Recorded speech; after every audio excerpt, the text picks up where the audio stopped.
15 लगभग क्वेश्चन आ गया ना। तो ये इलेक्ट्रिकल मशीन के अंदर ध्यान रखिए, इसलिए ये हमारा काफ़ी इम्पोर्टेंट जो है सब्जेक्ट है, क्योंकि ये आप मान के चलिए जितना भी टेक्निकल के क्वेश्चन आ रहे हैं तो उसमें से कम भी नहीं तो लगभग 10 से और 15% क्वेश्चन जो है वो आपको मशीन के मिलेंगे, इलेक्ट्रिकल मशीन के। तो बहुत ही इम्पोर्टेंट सब्जेक्ट है जो हमें बिल्कुल ध्यान से पढ़ना है ना। तो आप सभी इसी को बड़ा ध्यान से लीजिएगा इस सब्जेक्ट। तो सबसे पहले तो अपन मशीन की बात करते हैं, इलेक्ट्रिकल मशीन की। तो इलेक्ट्रिकल मशीन की अगर हम बात करें तो हमारे पास जो हमें पढ़ना है, जो हमारे टॉपिक्स के अंदर है, तो इलेक्ट्रिकल मशीन में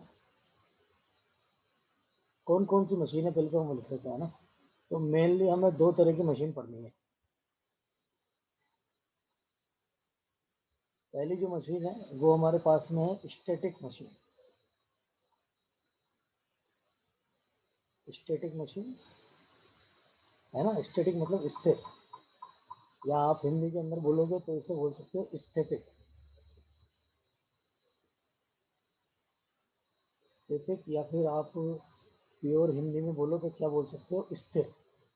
तो वो मशीन जो बिल्कुल स्थिर होती है, जिसमें कोई गति नहीं होती, उस मशीन को हम क्या बोलते हैं, स्टैटिक मशीन, है ना, ध्यान रखिएगा।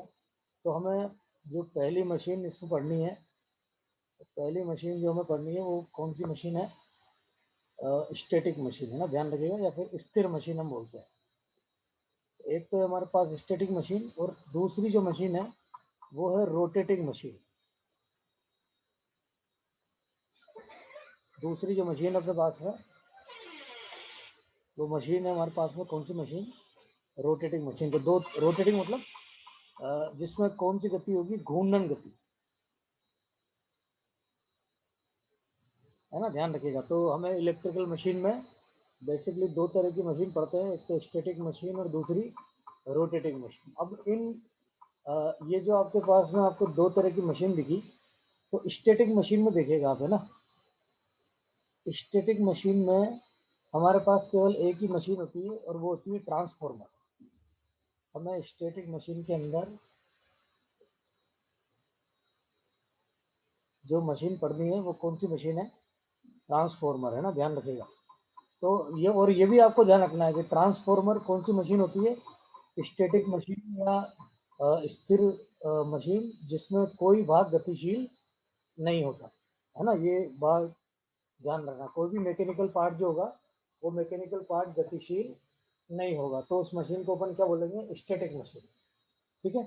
अब ऐसे ही हमारे पास में जो दूसरी मशीन है कौन सी, रोटेटिंग मशीन, जिसमें एक भाग रोटेटिंग गति करेगा, मतलब घूर्णन गति करेगा, तो उस भाग को बोलोगे आप रोटर। ठीक है। तो रोटेटिंग मशीन हमारे पास कौन कौन सी है, मैं लिख देता हूँ यहाँ पे। तो रोटेटिंग मशीन जो है, अगर ऐसे आप डिवाइड करो इसे, तो मेनली अगर आप पहले सप्लाई के अनुसार देख लो, तो एक तो आपको डीसी रोटेटिंग मशीन पढ़नी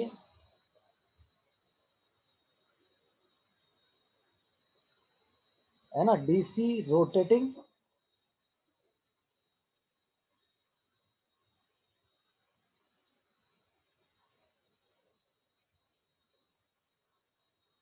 मशीन। और दूसरी जो मशीन हमें पढ़नी है वो सप्लाई के अनुसार कौन सी हो गई, एसी, है ना। तो पहले तो हमारे पास डीसी मशीन हो गई, और दूसरी जो मशीन है वो हमारे पास कौन सी, एसी रोटेटिंग मशीन।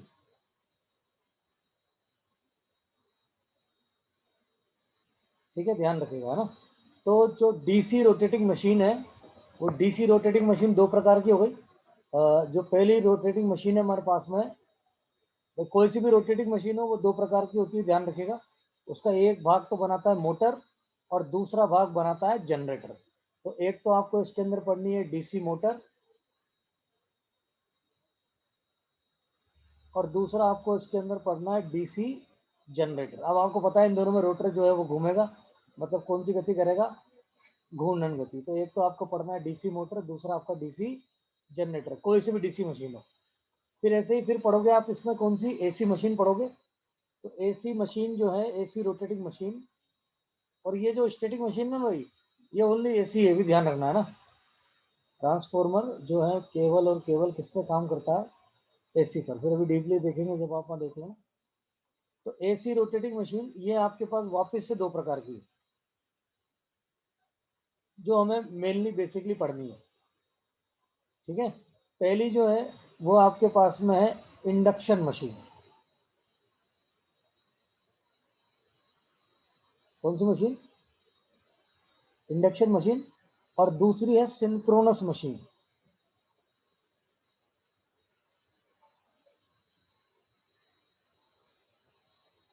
ठीक है, देखिए और जो एसी रोटेटिंग मशीन है वो दो प्रकार की है ना, एक तो इंडक्शन मशीन है और एक सिंक्रोनस मशीन है। अब जैसे मैंने आपको बताया था कि भाई ये वापस से हमारे पास दो प्रकार के होंगे।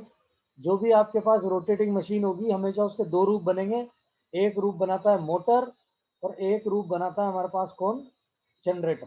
तो ऐसे ही सिंक्रोनस मशीन और इंडक्शन मशीन ये भी हमारे पास में दो दो प्रकार के हो जाएंगे। जैसे अगर हम सिंक्रोनस मशीन को देखें तो सिंक्रोनस मशीन में एक तो हो गई सिंक्रोनस मोटर,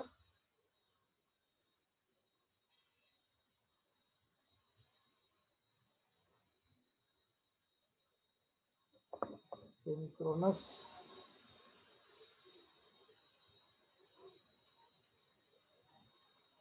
मोटर, और दूसरी हो गई हमारे पास में, दूसरा हो गया हमारे पास में सिंक्रोनस जनरेटर।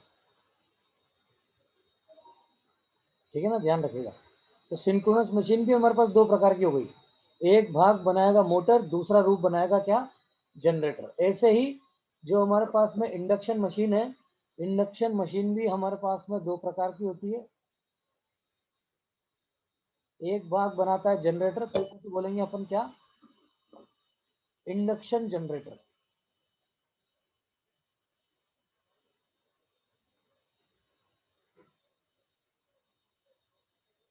ठीक है, और दूसरी जो रूप बनाएगा वो बनाएगा मोटर, तो उसे बोलोगे आप इंडक्शन मोटर।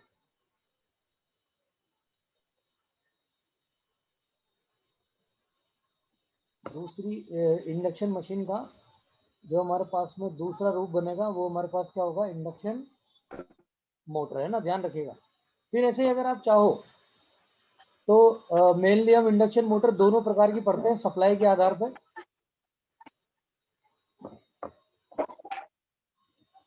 इसका माइक चालू होगा भाई, बंद कर दो इसे।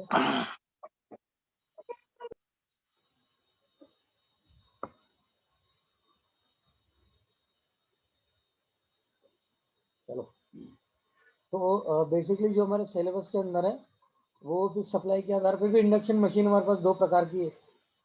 एक तो है single phase induction motor, single phase induction motor, और एक है थ्री फेज इंडक्शन मोटर, है ना, ध्यान रखिएगा। और सिंक्रोनस मोटर भी ऐसी दो प्रकार की है, एक है सिंगल फेज सिंक्रोनस मोटर,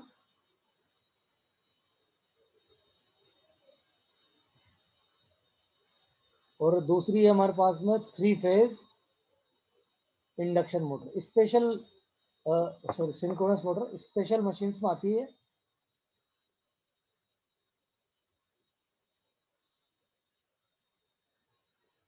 तो ये पूरा वर्गीकरण है भाई अपना ना, पूरा जो वर्गीकरण है अपने पास क्या है, दोबारा देखिए। तो जो मशीन है हमारे पास जो हमें सिलेबस के अंदर पढ़नी है, इलेक्ट्रिकल मशीन। इलेक्ट्रिकल मशीन दो प्रकार की पढ़नी है। पहली जो है हमारे पास में स्टैटिक मशीन है, और दूसरी जो है हमारे पास में रोटेटिंग मशीन है। तो स्टैटिक मशीन वो जिसमें कोई मैकेनिकल पार्ट या यांत्रिक भाग गति नहीं करता, उसे बोलते हैं स्टैटिक मशीन, या हिंदी के अंदर स्टैटिक मशीन या स्थिर मशीन। तो स्टैटिक मशीन में हमें कौन सी मशीन पढ़नी है, ट्रांसफॉर्मर। ठीक है, और रोटेटिंग मशीन जो है जिसमें एक भाग घूर्णन भाग होगा, मतलब जो कौन सी गति करेगा, घूर्णन गति या रोटेटिंग मोशन, और उस भाग को बोलते हैं रोटर, और उन मशीन्स को बोलते हैं रोटेटिंग मशीन। तो रोटेटिंग मशीन बेसिकली सप्लाई के आधार पर दो हो जाएगी, एक तो डीसी मशीन और एक एसी मशीन। ठीक है, तो डीसी रोटेटिंग मशीन में दो, हमेशा कोई भी रोटेटिंग मशीन है उसके दो रूप होते हैं, एक रूप बनाता है मोटर, एक रूप बनाता है जनरेटर, है ना। ये भी हम आगे डिस्कस करेंगे फिर और जगह। तो डीसी मशीन जो है वो वापस दो प्रकार की हो गई, एक तो डीसी मोटर, दूसरा डीसी जनरेटर। ऐसे ही जो एसी रोटेटिंग मशीन है, भाई एसी रोटेटिंग मशीन दो प्रकार की होती है। पहली होती है इंडक्शन मशीन, हिंदी के अंदर आप लिखिए, हिंदी में इसे बोलते हैं प्रेरण मशीन, है ना, इंडक्शन मशीन। या फिर आप हिंदी के अंदर अगर इसे बोलें, हिंदी में मशीन को बोलते हैं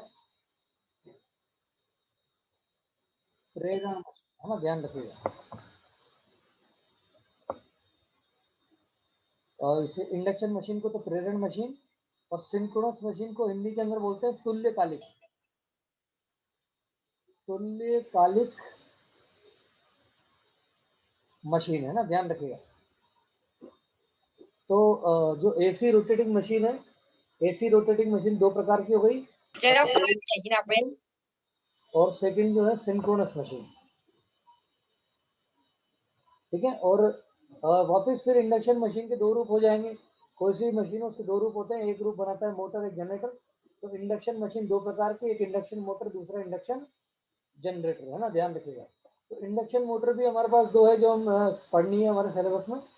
एक तो थ्री फेज इंडक्शन मोटर और एक सिंगल फेज इंडक्शन मोटर, ये बहुत सारी है जो अपन घरों के अंदर यूज करते हैं।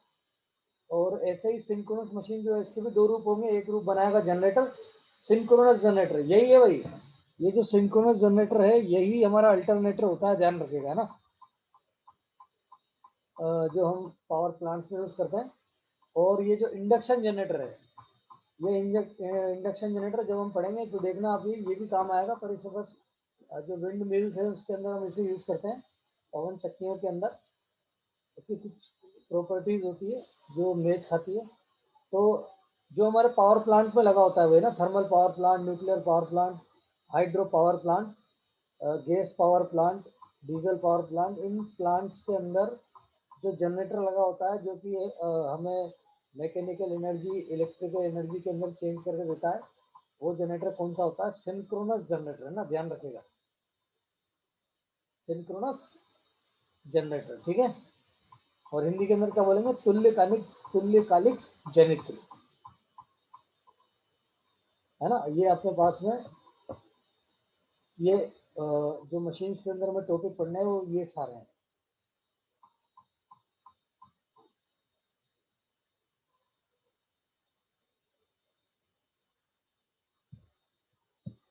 और ये ऑब्जेक्टिव क्वेश्चन है भाई आपका, है ना, ये इसको ध्यान रखना आप। ये जो है हमारे पास में ये पूछा जाता है कि ट्रांसफॉर्मर कौन सी मशीन होती है, तो ट्रांसफॉर्मर एक स्टैटिक मशीन होती है, ध्यान रखिएगा ना, जिसमें कोई मैकेनिकल पार्ट, कोई भी यांत्रिक भाग गति नहीं करता या स्थिर होता है, इसलिए ट्रांसफॉर्मर को कौन सी मशीन बोला जाता है, स्टैटिक मशीन। ठीक है,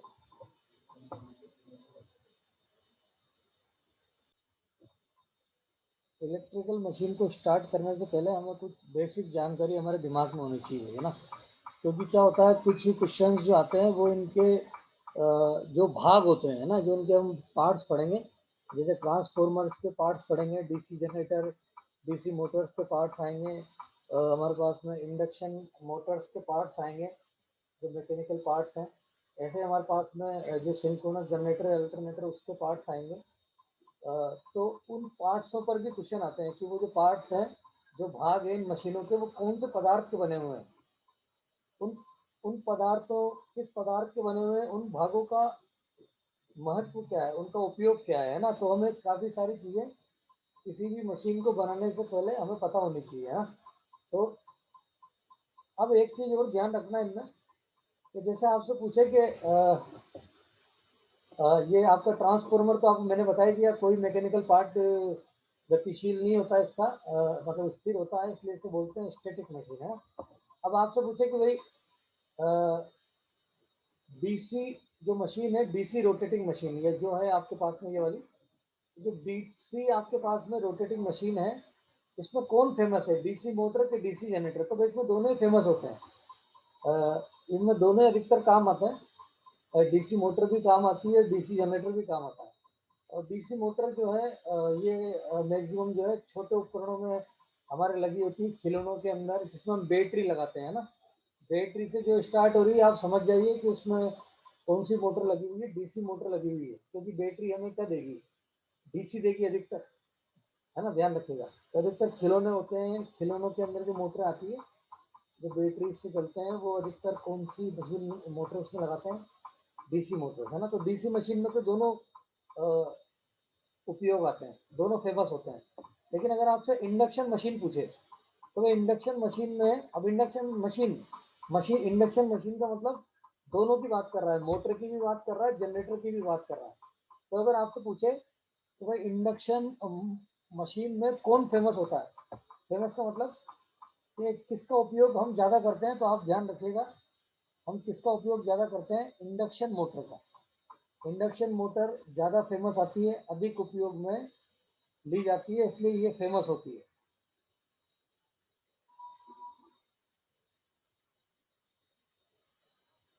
है ना, ध्यान रखिएगा, है ना। कौन, इंडक्शन इंडक्शन जनरेटर जो है खाली लिमिटेड एप्लीकेशंस में काम आता है, और मेनली इसका उपयोग करते हैं किसमें, विंड पावर प्लांट में, जो पवन चक्कियाँ होती है, पवन चक्कियों में जो है हम इसी जनरेटर का उपयोग करते हैं, इंडक्शन जनरेटर का। और कहीं पर भी ये जनरेटर काम में नहीं आता लगभग, कुछ एप्लीकेशंस होगी अगर ये काम आता होगा तो, लेकिन मेनली इंडक्शन जनरेटर खाली विंड मिल्स में उपयोग किया जाता है ना, ध्यान रखिएगा। तो अगर आपसे पूछे इंडक्शन मशीन में फेमस कौन है, तो इंडक्शन मोटर, ठीक है। ऐसे ही जो सिंक्रोनस मशीन है, सिंक्रोनस मशीन में फेमस होता है जनरेटर, ध्यान रखिएगा। ये सिंक्रोनस मोटर इतनी उपयोग में नहीं आती है जितना उपयोग में कौन आता है, यही हमारा जो जनरेटर है, सिंक्रोनस जनरेटर, इसी का हम उपयोग करते हैं पावर प्लांट्स में इलेक्ट्रिकल एनर्जी जनरेट करने के लिए। तो आप ध्यान रखिएगा कि ये फेमस होता है, फेमस मतलब ज़्यादा उपयोग में आता है, कौन, सिंक्रोनस जनरेटर, है ना, ये ध्यान रखना होगा ना। तो सिंक्रोनस मशीन में तो ज़्यादा फेमस होता है सिंक्रोनस जनरेटर, मोटर इतनी उपयोग में नहीं आती है। ये सिंक्रोनस मोटर लिमिटेड एप्लीकेशंस में यूज़ की जाती है, वो ध्यान रखिएगा ना। जो ये अपनी मोटर होती है सिंक्रोनस मोटर, अभी जब इन्हें डीपली पढ़ेंगे तो इनकी एप्लीकेशन भी आएगी। तो इंडक्शन मशीन में ज़्यादा मोटर काम आती है, हमारे जितनी भी मोटरें होती है भाई, जो हमारे घरेलू उपकरणों में लगी होती है, जैसे पंखे में, कूलर की हमारी मोटर, फ्रिज में जो हमारी कंप्रेसर मोटर होती है, ऐसे ही जो है हमारी सॉरी ये जो लोकल हम पानी भरने की हमारी मोटर होती है, अधिकतर जो मोटर्स होती है घर पे, वो सब कौन सी मोटर्स होती है, इंडक्शन मोटर। तो इंडक्शन मोटर सबसे ज़्यादा उपयोग में ली जाती है, ध्यान रखिएगा। तो इंडक्शन मशीन में फेमस होती है इंडक्शन मोटर, और सिंक्रोनस मशीन में फेमस होता है क्या, जनरेटर, है ना, ध्यान रखिएगा। अब इसके बाद में जो कुछ बेसिक बातें हैं जो हमें मशीन के बारे में हमें पता होना चाहिए, वो अब आप देखिए। तो अब आपको क्या ध्यान रखना है, सबसे पहले तो आपको एक चीज़ ध्यान रखनी है कि कोई भी मशीन हो, मशीन के अंदर दो तरह के सर्किट बनते हैं।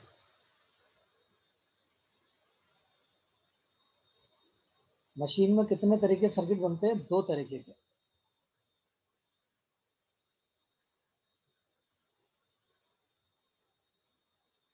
ठीक है, ये ध्यान रखिएगा आप, है ना। मशीन में दो तरीके के सर्किट बनते हैं, एक जो बनता है वो है आपका इलेक्ट्रिकल सर्किट, एक तो होता है इलेक्ट्रिकल सर्किट, और दूसरा जो बनता है वो है मैग्नेटिक सर्किट। ये दो बातें याद रखिएगा आप, है ना, कि जो हमारी इलेक्ट्रिकल मशीन होती है, कोई सी भी इलेक्ट्रिकल मशीन हो, चाहे ट्रांसफार्मर पढ़ो, जनरेटर पढ़ो, मोटर पढ़ो, उन मशीन्स में हमेशा दो तरीके के सर्किट बनेंगे। एक सर्किट होगा इलेक्ट्रिकल सर्किट, विद्युत परिपथ, और एक होगा मैग्नेटिक सर्किट, चुंबकीय परिपथ। तो जो हमारे पास में इलेक्ट्रिकल सर्किट होगा, तो इलेक्ट्रिकल सर्किट में तो हमारी करंट फ्लो होगी, वही तो हमारा इलेक्ट्रिकल सर्किट होगा, जिसके अंदर कौन फ्लो हो रही है, करंट, करंट प्रवाहित हो रही है। या धारा प्रवाहित हो रही है, और मैग्नेटिक सर्किट वो होगा जिसमें फ्लक्स फ्लो हो रहा है। ये अपन ने अंतर भी पढ़ लिया भाई इलेक्ट्रिकल और मैग्नेटिक सर्किट में, ये ध्यान रखिएगा आप, है ना। तो एक तो बनेगा इलेक्ट्रिकल सर्किट, और दूसरा जो सर्किट बनेगा वो हमारे पास में कौन सा, मैग्नेटिक सर्किट। दोनों को ध्यान रखिएगा आप, है ना। तो अब आप इलेक्ट्रिकल सर्किट में देखिए ना, इलेक्ट्रिकल सर्किट जो होंगे मशीन में जिनमें करंट प्रवाहित होगी, तो जो मेन जो इलेक्ट्रिकल सर्किट होता है वो बनता है कौन से भाग में, मैं लिख देता हूँ पार्ट्स। ये तो है आपकी सर्किट हो गया। तो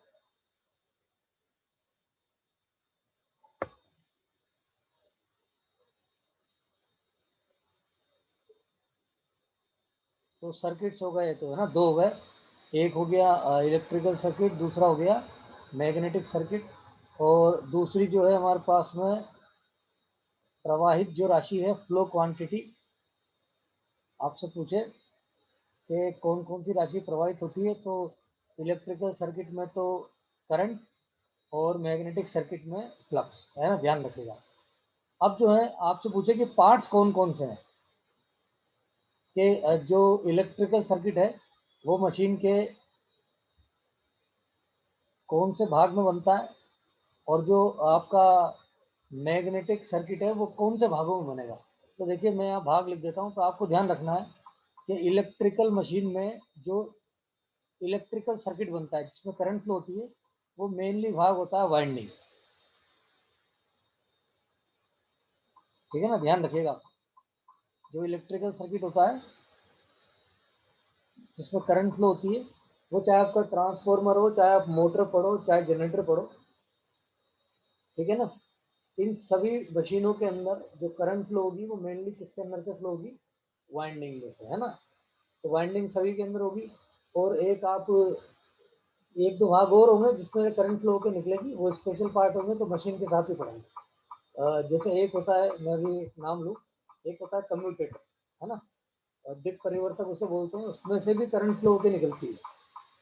ठीक है। और एक होता है brush, carbon brush, carbon brush में से भी करंट फ्लो के बाहर निकलती है। तो वो अलग पार्ट होते हैं, वो छोटे पार्ट हैं, उनके बारे में हम जब मशीन पढ़ेंगे तब उनको उनके साथ ही लगे।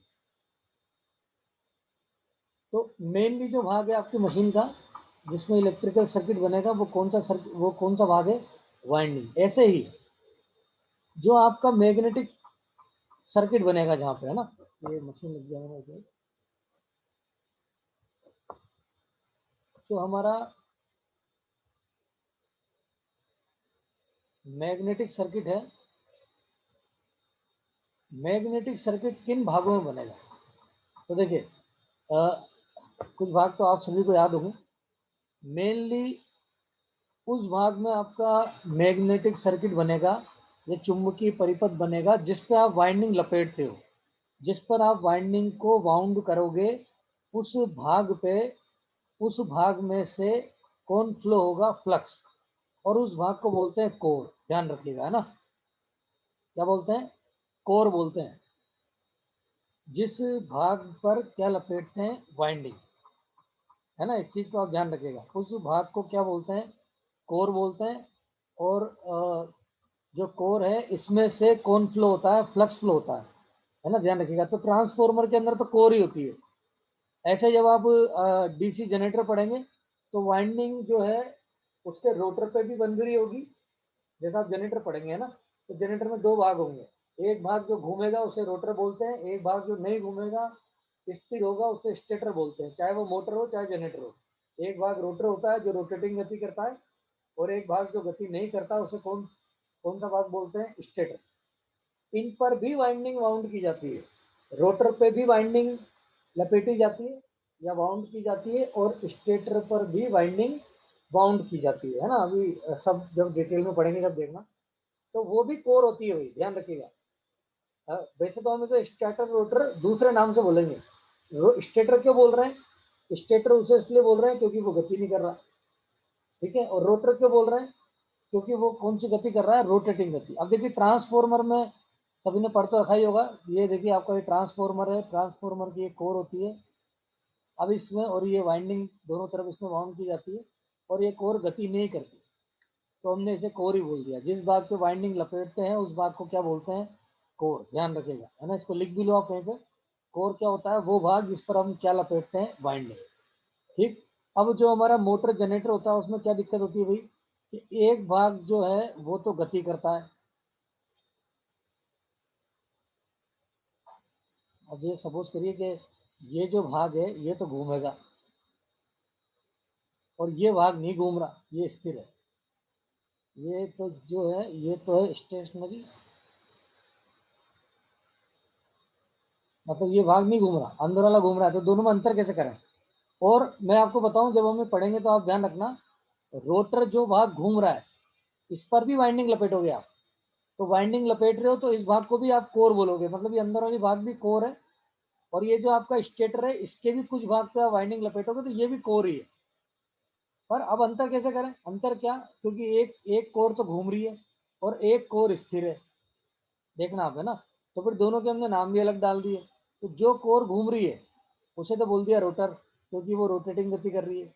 और एक कोर ऐसी है जिसको हमने वाइंडिंग तो लपेट रखी है पर वो स्थिर है, तो इस भाग को हमने क्या बोल दिया? स्टेटर, है ना। ये आगे जाके इनके नाम पढ़ेंगे। तो मैं यहाँ लिख देता हूँ। तो जो इलेक्ट्रिकल सर्किट बनता है आपकी मशीन में, वो इलेक्ट्रिकल सर्किट जो बनता है वो तो बनता है वाइंडिंग के अंदर, ध्यान रखिएगा। और जो मैग्नेटिक सर्किट बनता है वो बनता है किसमें? कोर में। कोर मशीन का वो भाग होता है जिस पे वाइंडिंग लपेटी जाती है, ध्यान रखिएगा। अब जो कोर है इन्हें मोटर जनरेटर के अंदर स्टेटर भी बोल देते हैं, रोटर भी बोल देते हैं, है ना, ध्यान रखिएगा। स्टेटर, रोटर, ये भी इसी के नाम है।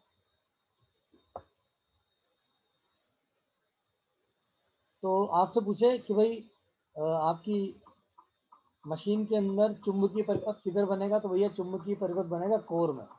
आप बोल सकते हो स्टेटर में से भी फ्लक्स फ्लो होगा, रोटर में से भी फ्लक्स फ्लो होगा, तो ये सब कोर ही है, क्योंकि आपने इनके ऊपर भी क्या लपेट रखी होगी?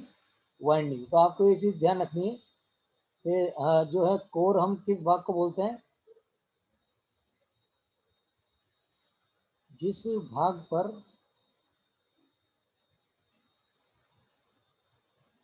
वाइंडिंग वाउंड की जाती है, मतलब लपेटी जाती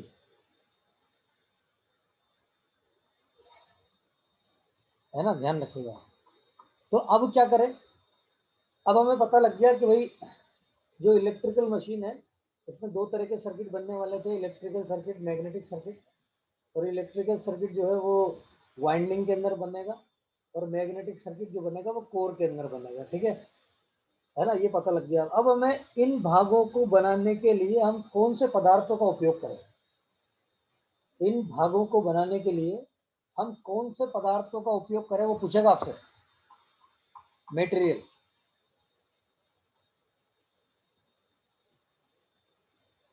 मेटेरियल पूछेगा वो आपसे। तो भैया अब देखो इसमें आपको क्या पता है कि जो इलेक्ट्रिकल सर्किट बनेगा उसमें से करंट फ्लो होगी।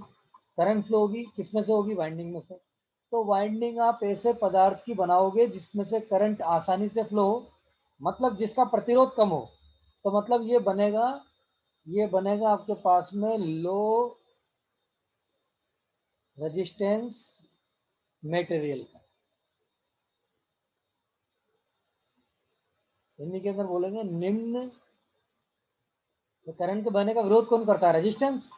तो हमें ऐसे पदार्थ चाहिए जिनका प्रतिरोध कैसा हो? निम्न। तो उसे बोलेंगे निम्न प्रतिरोध पदार्थ, है ना, ध्यान रखिएगा। तो जो वाइंडिंग बनेगी वो वाइंडिंग बनेगी कौन से पदार्थ की?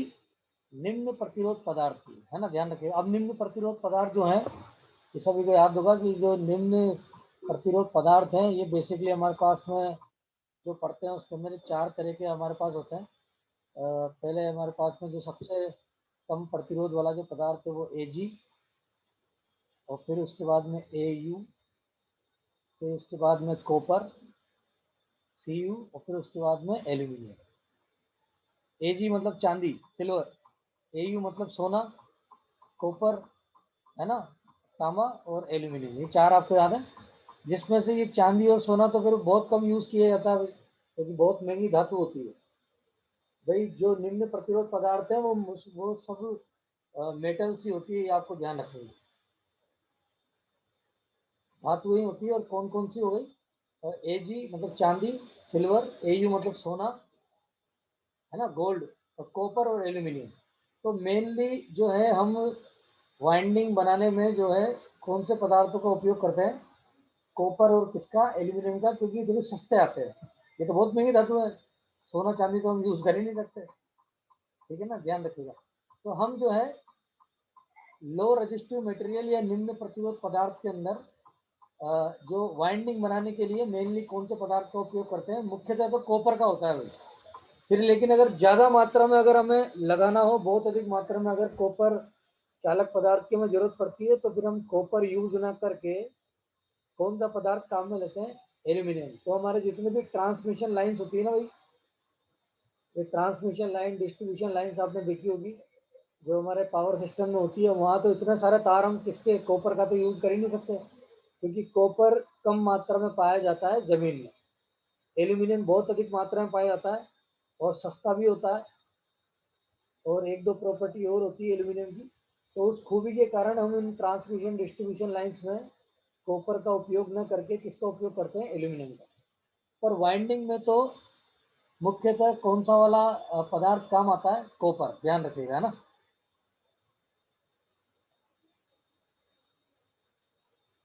तो वाइंडिंग में हम किसका उपयोग करते हैं,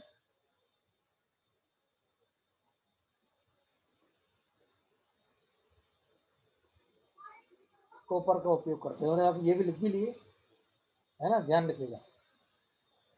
और ये अगर मैं लिखूँ इसका